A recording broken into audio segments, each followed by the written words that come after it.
IPL 2024 में इस season के शायद सबसे बड़ा चौकर से मुझे तो ऐसा ही लगा पंजाब किंग्स को देखकर, और शायद इस तरीके के मैच को देखकर आपको भी यही लगता होगा कि पंजाब किंग्स अपने पुराने रंग में लौटती हुई नजर आ रही है। और एक बार हमें फिर एक्चुअली एलएसजी की तारीफ करनी पड़ेगी जिस तरीके से उन्होंने मैच को बदला। और हैरानी की बात तो यह है कि मैं मैच अपने फोन में देखता हूँ, लगभग 10 ओवर तक कंटिन्यू लगातार देखता हूँ, और मुझे ऐसा प्रतीत होता है कि अब कुछ नहीं हो सकता है एलएसजी का। शिखर धवन और जॉनी बेयरस्टो बहुत ही अच्छी लय में नजर आ रहे थे, और मुझे लखनऊ की बॉलिंग में वो दमखम नजर नहीं आ रहा था। कोई मतलब ना स्विंग था, ना कुछ था, ना स्पिन था। स्पिनर्स को आड़े हाथों लिया था शिखर धवन ने। जॉनी बेयरस्टो ने भी अच्छी कैमियो खेली, हालांकि उन्होंने 50 रन से स्कोर नहीं कर पाए, बट बहुत ही अच्छी पारी खेली। लेकिन शिखर धवन बहुत ही बेबाक अंदाज में खेलते हैं। लेकिन एक चीज मैं यहाँ पर ये क्लियर कर देना चाहता हूँ कि शिखर धवन बैटिंग करने आते हैं, फर्स्ट की 10 ball 8 run strike rate almost 88 का, एंड सडनली मिडल ऑर्डर में उसका स्ट्राइक रेट 188 का बहुत ही लंबा चला जाता है, एंड फिर आखिर में उसका स्ट्राइक रेट हो जाता है 100 का, 15 ball 15 run.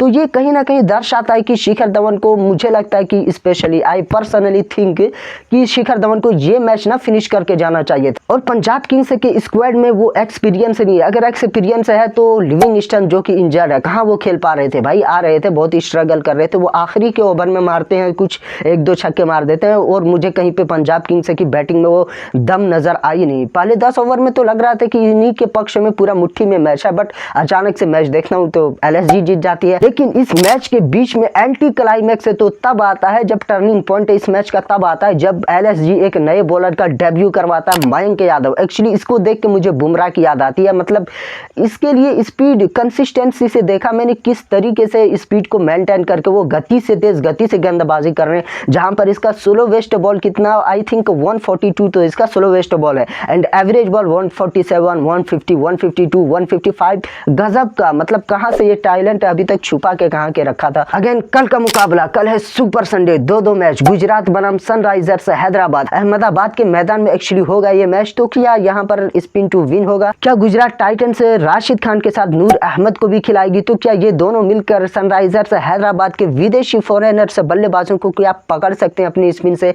Specially Heinrich Klaasen जो बहुत ही तगड़े स्पिन खेलते हैं, एंड फिर एडन मार्करम, ट्रेविस हेड, अगर इन लोगों को पकड़ लेते हैं तो फिर जीटी के पक्ष में पूरा मैच आ सकता।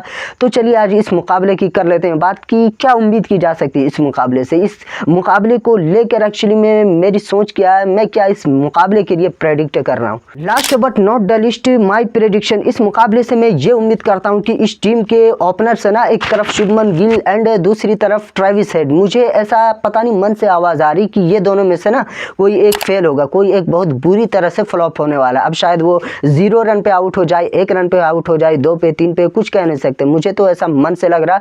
एंड दूसरी प्रेडिक्शन ये है कि Heinrich Klaasen and other blockbuster match for Heinrich Klaasen, मुझे लगता है कि ये मैच भी उसका कमाल का जाने वाला है, क्योंकि स्पिन फ्रेंडली पिच है जहां पर स्पिन ये बहुत ही तगड़े खेलते हैं। अगर राशिद इनको आउट कर देते हैं तो फिर अलग सी बात होगी। एंड अब ये मुकाबला एक्चुअल में कौन जीतेगा तो इसके लिए कोई कंफ्यूजन नहीं है, मैं थोड़ा सा अपने मन के साथ जाना पसंद करूंगा। लेकिन हैदराबाद मेरे दिल के करीब है, वहीं पर गुजरात भी किसी से कम नहीं है, तो मुकाबला तो बड़ा टक्कर का होने वाला है, जबरदस्त होने वाला है। But I would like to go with Sunrisers Hyderabad, मैं उसी के साथ जाना पसंद करूंगा। अब अलग सी बात है हारेगी क्या होगी वो तो वक्त ही बताएगा, मैदान पे हमें देखने को मिलेगा।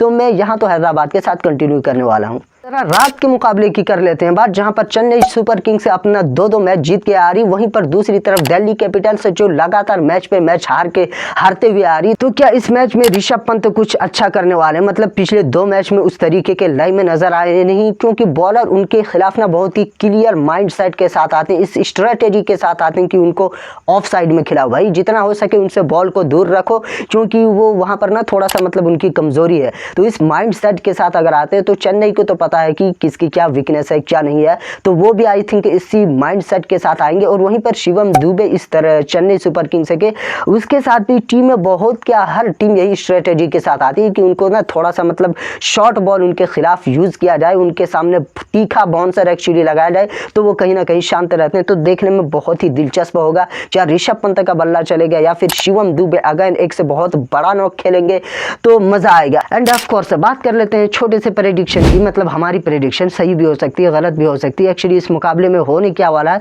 तो ये सब को लेकर थोड़ा सा हम प्रेडिक्शन करते हैं। अब ये सही होता नहीं होता ये आप ही लोग को पता है।